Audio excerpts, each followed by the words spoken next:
Avis vascular centre మన దేశంలోనే the best varicose veins hospitals.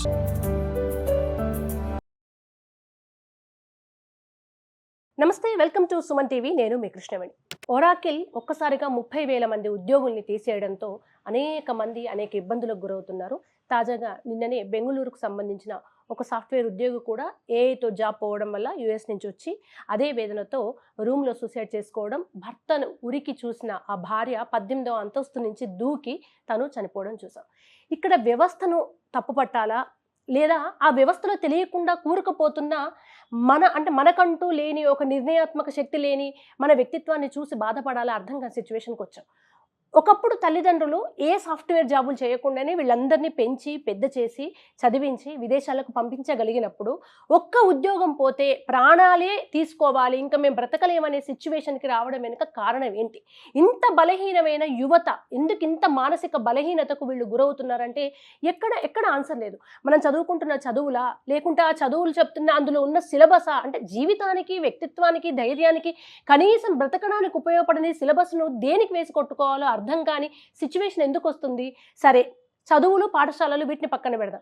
తల్లిదండ్రులు ఒక ధైర్యాన్ని అందించలేకపోతున్నారా? మిమ్మల్ని కరెక్ట్ అందరూ ఇంజనీరింగ్, అందరూ బీటెక్ చదవాలి, వేరే కోర్సులు ఉండొద్దు, అసలు బీటెక్ చదవని వ్యక్తులు సమాజానికి పనికిరారన్నట్టుగా మైండ్ని మోటివేట్ చేసే బంధువులా, చుట్టాలా, ఫ్రెండ్సా, లేకుంటే సొసైటీ, దేన్నైనా అనండి, దానికి లోబడి బీటెక్ తప్ప ఇంకో చదువు లేదని చదువుకుంటున్నారు. ఆ తర్వాత వెంటనే లక్ష్యం ఏంటి? సాఫ్ట్వేర్.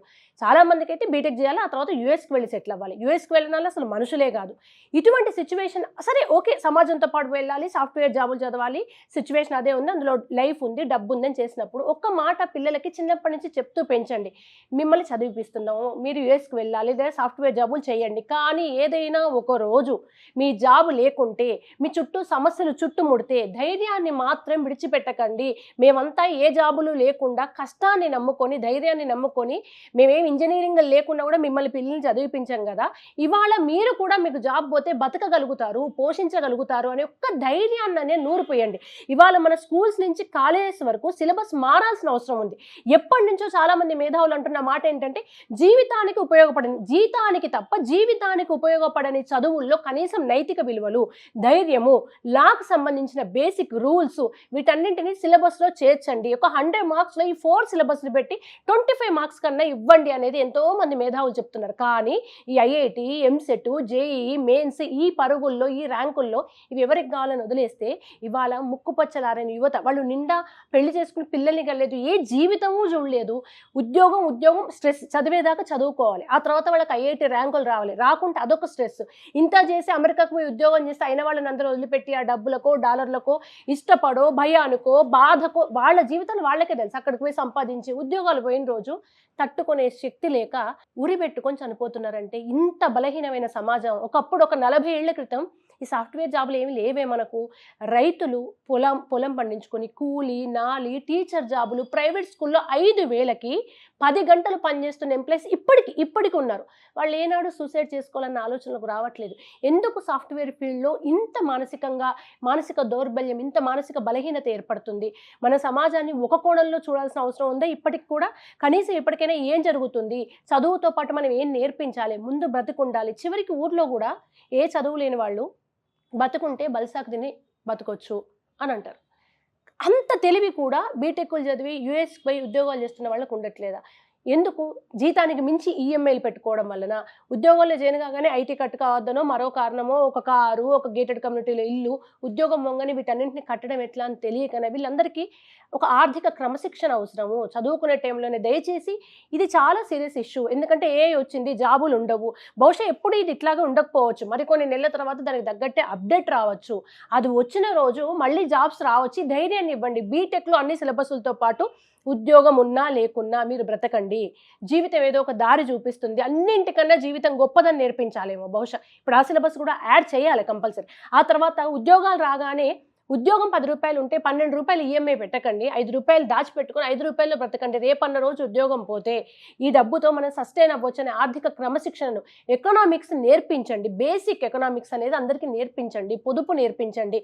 ఈ పరిస్థితులు, ఇప్పుడున్న పరిస్థితుల్లో ఉద్యోగాలు నమ్మకం లేదు, యుద్ధాలు జరుగుతున్నాయి, విపరీతమైన రేట్లు పెరుగుతున్నాయి. ఇంత గందరగోళమైన సిచ్యువేషన్లో ఈ జనరేషన్ ఉంది. నిజంగా వాళ్ళని చూస్తే జాలి పడాలా, బాధపడాలా అర్థం కాదు. చాలా క్రిటికల్ సిచ్యువేషన్లో జెన్జీ జనరేషన్ పెరుగుతుంది. వాళ్ళ ఆలోచన వాళ్ళు అంత ఫాస్ట్గా, అంటే 30 సెకండ్స్కి మించి ఒక వీడియో కూడా చూడలేనంత ఫాస్ట్గా వాళ్ళ బ్రెయిన్ ఉంటే వాళ్ళ జీవితాన్ని ఏం అనాలిసిస్ చేస్తారు? కనుక వాళ్ళకు మంచి చెడు తెలియట్లేదు. పిల్లలకు చిన్నప్పటి నుంచి మీరు చెప్పండి, వాళ్ళు వింటారో వినరో తర్వాత సంగతి, కానీ చదువుకోండి, బీటెక్ చేయండి, ఫస్ట్ ఐఐటి టార్గెట్ చేయండి, లేకుంటే బీటెక్ చేయండి, లేదంటే యూఎస్ వెళ్ళండి, ఇవన్నీ ఓకే ఫైన్ చెప్పండి. మీ పిల్లలు బాగా సంపాదించాలని ఎవరికైనా ఉంటుంది, కానీ వాటితో పాటు బ్రతకండి. కష్టం వస్తే మీరు అస్సలు తడబడొద్దు. మీకు జాబు ప్రెజర్ అనిపిస్తే మీరే బయటకు వచ్చేయండి, కొన్ని రోజులు రిలాక్స్ అవ్వండి, జాబ్ పోయినా బాధపడకండి, మేమంతా ఉన్నాము, మనం కేవలం బేసిక్ నీడ్, తినడానికి ఇంత తిండి ఉంటే చాలు, ఆ తర్వాత ఎట్లయినా బ్రతకొచ్చు అనే బేసిక్ నేర్పించండి. ఇందులో కొంతమంది అనొచ్చు, మీకేంటి ఇట్లాగే చెప్తావు, ఉద్యోగం లేకుంటే బతకడం ఎట్లా అని. కన్విన్స్ చేయడం నేర్పించండి. అప్పులు ఉంటే ఆగమని చెప్పండి, సిచ్యువేషన్ని పోరాడడం నేర్చుకోండి. ఎందుకంటే 50 ఏళ్ల క్రితం ఆకలి, తినడానికి తిండి లేక పోరాడి ఆకలితో సహజంగా తిండికి లేక శరీరం కృషించి చనిపోయారు, కానీ నాకు దొరకట్లేదు అన్న, నేను ఆకలితో ఉన్న చనిపోయిన వాళ్ళు లేరు. కనుక సహజంగా మరణం వస్తే దాన్ని మనం ఏం చేయలేం, కానీ చివరి వరకు మరణం మన మొత్తాన్ని మనల్ని ఆవహించే చివరి క్షణం వరకు బ్రతకడం కోసమే పోరాడాలి. ముఖ్యంగా ఈ సాఫ్ట్వేర్ జనరేషన్, ప్రతి అబ్బాయి సాఫ్ట్వేర్ కాలేదు, ప్రతి అమ్మాయి సాఫ్ట్వేరే, పెళ్ళిళ్ళకి కూడా సాఫ్ట్వేర్లోనే ఇచ్చి చేస్తాము. ఇంకా ఇప్పటికి కూడా ఇంటర్మీడియట్ తల్లిదండ్రులు పిల్లలు ఇప్పటికీ ఐఐటి చదవాలి, బీటెక్ చదవాలి. అసలు ఏం జరుగుతుంది, వచ్చి ఏమవుతుందో అది లేదు. లక్షలాది మంది పిల్లలు ఎంపీసీ చదువుతున్నారు, వాళ్ళంతా రేపు ఇంజనీర్లు అవుతారు. వీళ్ళందరూ మళ్ళీ ఒక 5 ఏళ్లలో బయటకు వచ్చి ఉద్యోగాలకు ఎక్కుతారు. ఈ మాయలోంచి, ఎవరో పన్నిన ఈ పద్మ వ్యూహంలోంచి బయటకు వచ్చి ఫస్ట్ జీవితం ఒక గొప్పతనాన్ని, జీవితాన్ని ఆస్వాదించడం గురించి, గ్రౌండెడ్గా ఏం లేకున్నా కూడా భోజనం చేసి తినే మందం సంపాదించి బతుకుతున్న ఎంతోమంది కూలి చేసుకున్న పేదల ధైర్యాన్ని రోజు చూపిస్తూ పెంచండి. దయచేసి వస్తుంది, చాలా ఇబ్బందికరమైన పరిస్థితులే ఉండొచ్చు కానీ ప్రతి సమస్యకు ఎక్కడో ఒక చోట ఖచ్చితంగా పరిష్కారం ఈ విశ్వంలో ఉంటుంది. పరిష్కారం లేని సమస్యలు ఉండవు. దయచేసి తొందరపడి ఆత్మహత్యల దాకా వెళ్ళకండి.